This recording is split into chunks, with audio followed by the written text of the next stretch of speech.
পেট থেকে কুফরি জাদু বের করুন মাত্র 3 দিনে। আপনি একটি আমল করলে আপনার পেটের ভিতরে যদি কেউ কুফরি জাদু করে, কেউ যদি ব্ল্যাক ম্যাজিক করে অথবা কুফরি কালাম করে, তাহলে সেটা মাত্র 3 দিনের ভিতরে বের হওয়া সম্ভব। কোনো কবিরাজের কাছে যেতে হবে না, কেননা কবিরাজের কাছে গেলে অনেক সময় কবিরাজরা বিভিন্ন ধরনের জিন চালান করে দিয়ে সমস্যা থাকুক আর না থাকুক আপনাকে বিপদে ফেলতে পারে। কিন্তু ব্ল্যাক ম্যাজিক জাদুটনা কুফরি কালাম এটা যে সত্য, এটা কিন্তু নবীজি সাল্লাল্লাহু আলাইহি সাল্লামের দ্বারা প্রমাণিত হয়। নবীজি সাল্লাল্লাহু আলাইহি সাল্লামকেও কিন্তু জাদুটনা করা হয়েছিল। এক ইহুদি মহিলা লাবিদ ইবনে আসম নবীজি সাল্লাল্লাহু আলাইহি সাল্লামের চুল মোবারক নিয়ে 11টা গিরা দিয়ে জাদু করেছিল। নবী সাল্লাল্লাহু আলাইহি সাল্লাম অসুস্থ হয়ে পড়েছিলেন। ফাইনালি শেষ পর্যন্ত আল্লাহ পাক রব্বুল আলামিন জিবরাইল আলাইহিস সালামের মাধ্যমে জানিয়ে দিয়েছেন যে আপনাকে জাদু করা হয়েছে। আল্লাহ পাক রব্বুল আলামিন 2টা সূরা নাজিল করেছেন, সূরা ফালাক আর সূরা নাস।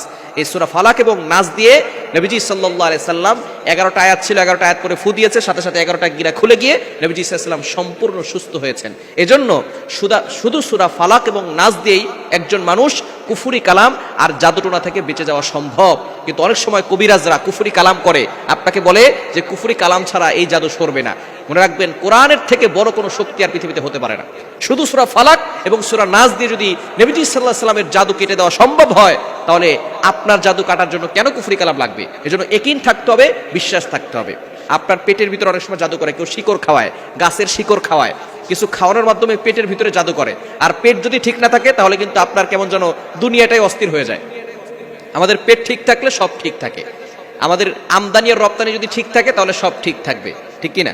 খাবার যখন পেটে যাবে তখন আমরা ভালো থাকবো, এবং খাবারটা যখন বের হয়ে যাবে তখনই ভালো থাকবো। এখন খাবার যদি পেটে না যায়, আবার সেই পেট থেকে যদি খাবার বের না হয়, তাহলে কিন্তু মানুষ অসুস্থ।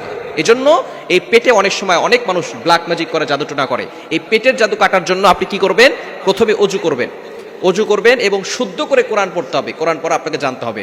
দিনে 3 বার এই আমলটি করতে হবে। আপনি খাবারের আগে 3 বেলা খাবারের আগে 3 বার আপনি আমলটি করবেন। কিভাবে করবেন? আপনি 1 গ্লাস পানি নেবেন, পানি নিয়ে অজু অবস্থা আমলটি করতে হবে। অজু করে আপনি 1 গ্লাস পানি নেবেন, পানি নিয়ে এরপরে আপনি সূরা ফাতিহা আউযুবিল্লাহ বিসমিল্লাহ সহকারে সূরা ফাতিহা 7 বার পড়বেন। সূরা ফাতিহা 7 বার পড়বেন। সূরা ফালাক এবং সূরা নাস 7 বার করে পড়বেন বিসমিল্লাহ সহকারে। প্রথমে সূরা ফাতিহা 7 বার, সূরা ফালাক 7 বার, সূরা নাস 7 বার। এরপরে আপনি পবিত্র কোরআনুল কারীমের সূরাতুন নাহলের 69 নম্বর আয়াতের একটি অংশ, 14 নম্বর পারা 13 নম্বর পৃষ্ঠার 7-8 নম্বর লাইনে রয়েছে সূরাতুন নাহলের 69 নম্বর আয়াতের একটি অংশ, ইয়াখরুজু মিন বুতুনিহা শারাবুম মুখতালিফুন আলওয়ানুহু ফিহি শিফাউল লিন্নাস। এটা আপনি পড়বেন 21 বার, পরে পানিতে ফু দিবেন। এরপরে বিসমিল্লাহ বলে আপনি পানিটা পান করবেন। প্রতিদিন আপনি 3 দিনের ভিতরে ভালো ফলাফল পাবেন। আপনার কুফরি জাদু পেটের ভিতরে যদি কেউ করে থাকে, সেটা আল্লাহ পাক রব্বুল আলামিন এই আমলের মাধ্যমে বের করে দিবেন। দিনে 3 বার আমল করবেন, 3 দিন আমল করলেই আল্লাহ পাক রব্বুল আলামিন পেটের ভিতরে যদি কোনো কুফরি জাদু থাকে, আপনি দেখবেন যে আপনার পেট ব্যথা হচ্ছে, আপনার মাথা ব্যথা করতেছে, বিভিন্ন ধরনের সমস্যা হচ্ছে, কোনো কিছু ভালো লাগে না, মন বসে না, এগুলো সব হচ্ছে জাদুটোনার লক্ষণ।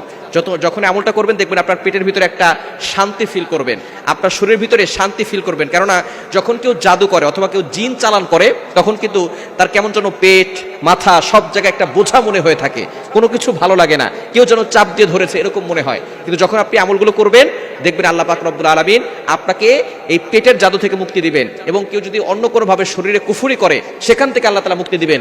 এমনকি জিনের আসর যদি থেকে থাকে, আল্লাহ পাক রব্বুল আলামিন সেখান থেকেও আপনাকে মুক্তির ব্যবস্থা করে দিবেন। এজন্য পেটের জাদু মাত্র 3 দিনে এই আমলটি করলেই আল্লাহ তাআলা পেটের জাদু থেকে আপনাকে মুক্তির ব্যবস্থা করবেন। জাদুটোনা থেকে, কুফরি কালাম থেকে আল্লাহ তাআলা আপনাকে হেফাজত করবেন।